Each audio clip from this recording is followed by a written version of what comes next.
Hey guys, just wanted to show a quick video demonstrating some of the ways that figured wood can kind of dance a little bit. The movement, the three-dimensionality, the iridescence of figured wood is called chatoyancy. It's a phenomenon that has a real sciencey name. So one example of that, right now on this piece of wood, it's either flame sycamore or flame maple. I'm not exactly sure. I think it's sycamore. Anywho, the arrow has its tip right on a light stripe in between two dark stripes. Now, when I rotate this board, notice the point is now on a dark stripe in between two light stripes. So this is an indication of you being in a fixed position and, let's say, a guitar or a violin or a cello moving around you, changing the direction that you're looking at it. It can change light areas to dark areas. It can make figuring kind of pop up a little bit where it may not have been pronounced from another angle. And another way that this can happen is if the direction of the light changes. A guitar and a guitar stand in a fixed place in a room during the day where light's coming in, daylight from the side windows, will look one way. But as nighttime comes and you turn on your interior lights, maybe the light's coming from another direction or above, it's actually going to change the way that the figuring looks, even if you're looking at it from the exact same place that you were, say, 12 hours ago. Hopefully you weren't standing there the whole time. You probably have to go to the bathroom.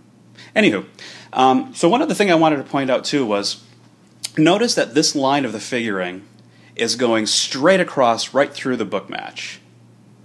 Now, the reason that I'm pointing this out is, and then also if you look a few sort of stripes above, you notice that there's a few more that are aligned. And then you go a little further up, and then there's a few more that are aligned.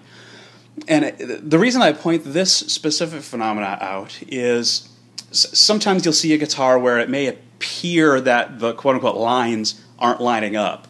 And I think, an instinct is to say, well, that's just because it wasn't aligned properly when it was built. Isn't necessarily the case.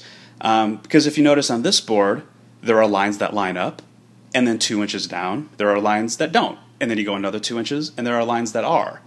Now, this wouldn't be possible. You wouldn't be able to have any of them line up if it wasn't book matched properly. So what you're seeing is just another variation on this chatoyancy phenomena. And there's all sorts of things that can affect that. Even if you were the most skilled craftsman in the world and you cut a piece of wood exactly right, you made a jig for it, there are so many variables to how the end result is going to look. It's a combination between the thickness of the blade, between the piece of wood itself, between how much sanding is put on it, is done to it. Especially once you start getting into, we'll say, the carved top models that Carvin offers, because the wood is so thick and you're carving down from the center line. So it's not like a flat top guitar where a ½ inch from the center that wood was touching, and then 6 inches from the center that guitar was touching. If you're looking at a carved top model, as you get closer to the edges, those edges, when they were folded over and together, are further and further apart than they are at the book match line. So once you get to the edges, those edges may have been an inch and a quarter or so. I don't know the exact measurements, but they're quite a ways away. And the way that figured wood is, there really isn't a way to control that. So you don't really know what the guitar is going to look like until you start carving that down. You could have it book matched to make it look like it's aligned in one way, but then the moment you start sanding it, the moment you start carving it away, it could be misaligned, or it could look misaligned. I don't want to say it was misaligned because that's not right.